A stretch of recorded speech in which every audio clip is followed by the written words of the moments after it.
हैं कि हम इन्फिनेटिव का इस्तेमाल कैसे करते हैं, तो उसका इस्तेमाल अब हम एक्सप्लेन कर रहे हैं और हम इसको ये बताना चाह रहे हैं कि ये सब कहाँ कहाँ और कैसे कैसे इस्तेमाल होता है। तो यहाँ सब्जेक्ट में भी इस्तेमाल करते हैं इसको और ऑब्जेक्ट में भी इस्तेमाल करते हैं। चलिए देखते हैं कैसे सब्जेक्ट में, कैसे ऑब्जेक्ट में, कैसे पर्पस को पूरा करता है। चलिए देखते हैं। तो सबसे पहला काम, एज अ सब्जेक्ट कैसे इस्तेमाल करेंगे। एज अ सब्जेक्ट इसको कैसे इस्तेमाल करेंगे ये देखिए। जैसे आपने कहा, एक बड़ी फेमस सी एक कहावत है इंग्लिश में कि टू एयर, थोड़ा ऊपर लिख देते हैं इसको,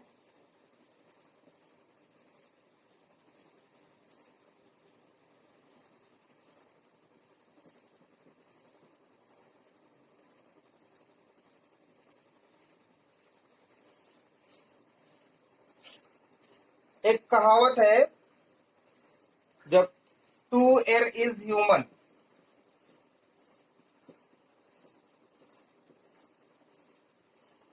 और यहीं पे टू फॉरगिव इज डिवाइन।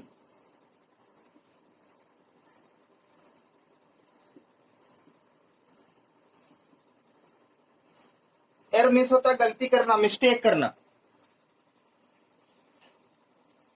और ह्यूमन आप जानते हैं मानव को कहते हैं, और फॉरगिव मीन्स माफ करना, क्षमा करना, और डिवाइन मीन्स होता है दैवी है, लेकिन यहाँ दैवी का मतलब नहीं, यहाँ का मतलब है भगवान।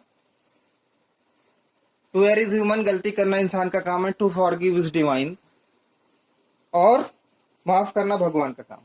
तो अब हम यहाँ पे इस देखते हैं, इस कहावत में अगर हम देखें तो जो टू एयर ये इन्फिनेटिव है, ये वर्ब है एयर, मिस्टेकन जिसको कहते हैं। इसको सब्जेक्ट में यूज किया तब वर्ब आई, और हमने कहा था कि जहां पे मेन वर्ब ना हो, प्राइमरी ऑक्सिलरी जो इज आर एम या डू या हैव जो भी होते हैं वो मेन वर्ब माने जाते हैं। तो ये मेन वर्ब है यहाँ पे। टू एयर इज ह्यूमन, गलती करना इंसान का काम है या इंसान का नाम, और टू फॉरगिव इज डिवाइन, और माफ करना भगवान का काम है। तो यहाँ पर भी देखिए दो क्लॉज है। एक क्लॉज तो ये है जिसकी वर्ब ये है, और एक ये है टू फॉरगिव, ठीक है ना। अब हम देखते हैं ऑब्जेक्ट के रूप में हम कैसे इस्तेमाल करते हैं पर्पस को पूरा करने के लिए। तो जैसे आपने कहा कि Ramesh is going to purchase some books. Ramesh is going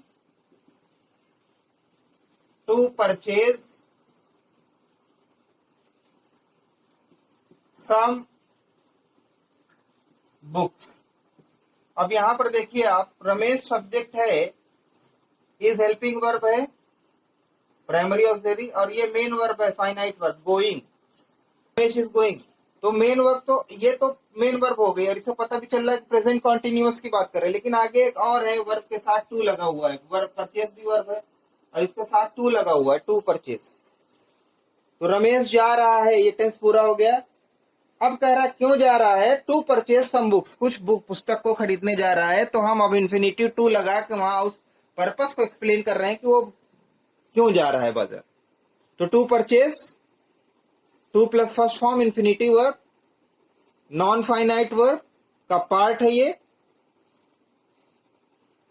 और ये अब यहां पर हमने इसको लास्ट में इसको ऑब्जेक्ट के रूप में रखा है, क्योंकि सब्जेक्ट रमेश, फिर वो वर्ब गोइंग, गोइंग के वर्ब के ऑब्जेक्ट के रूप में हमने रखा है। तो यहां पर कोई कंफ्यूजन नहीं होना चाहिए।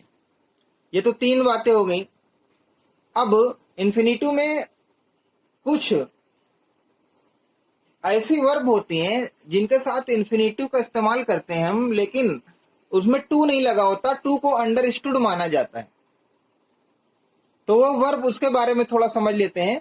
और जब जैसे ही वर्ब के सारे पार्ट खत्म होते हैं, हम वर्ब की एक्सरसाइज कराएंगे, वो फिल इन द ब्लैंक्स भी कराएंगे, स्पॉटिंग एरर भी, और सेंटेंस इंप्रूवमेंट भी कॉम्पिटिटिव एग्जाम के नजरिए से। चलिए आगे देखते हैं कि वो कौन सी वर्ब है जिसमें हम इंफिनिट बेयर इंफिनिटिव का यूज करते हैं। बेयर इंफिनिटिव यानी इंफिनिटिव तो कहलाता है वो, लेकिन उसको बेयर इंफिनिटिव कहा जाता है।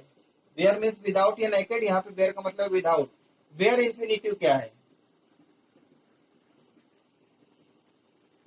तो बेयर इंफिनिटिव वो है जो इंफिनिटिव विदाउट टू, जिस इंफिनिटिव में हम इंफिनिटिव तो यूज करते हैं, लिखते नहीं है, टू समझ लेते हैं। इंफिनिटिव विदाउट टू भी कहा जाता है इसको, विदाउट टू। तो हम कहां पर बिना टू के इंफिनिटिव का यूज करते हैं और उसे अंडरस्टूड समझ लेते हैं कि हाँ इसमें टू छुपा हुआ है। कुछ वर्ब ऐसी जैसे हेल्प, मेक, ठीक है ना, और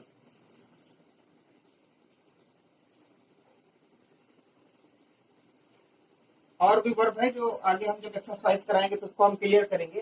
तो उसमें होता क्या है कि बेयर इंफिनिटिव का इस्तेमाल हम कैसे करते हैं बताना ही पर्पज है। तो बेयर इंफिनिटिव का इस्तेमाल हम करते हैं इंफिनिटिव जब हम बिना टू के लिखते हैं। जैसे ही मेड, एग्जाम्पल है ये, he made me write a letter.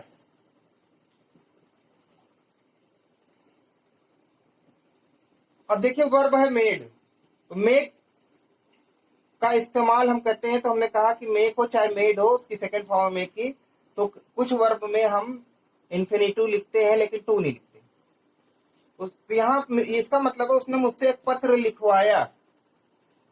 अब जब हम मेड का इस्तेमाल कर लेते हैं तो हम देखें यहाँ पर मी के बाद डायरेक्ट राइट लिख रहे हैं, टू का हमने लोग कर दिया, टू को इलैप्स कर दिया, टू को नहीं लिखा, क्योंकि जब मेक या मेड के साथ हम इंफिनिटिव तो यूज कर रहे हैं, इसको बेयर इंफिनिटिव कहते हैं। यहाँ पे टू नहीं लगाते, होना चाहिए था टू यहाँ पर, लेकिन लगा नहीं है क्योंकि मेक के साथ नहीं इस्तेमाल किया जाता। एक और वर्ब याद आ गई जो बेयर इंफिनिटिव लगाते हैं, जैसे लेट। लेट में भी हम बेयर इंफिनिटिव का ही यूज करते हैं। जैसे अब आगे चलते हैं, आपको दिखाते हैं कि कैसे तीनों के बारे में। जैसे माई टीचर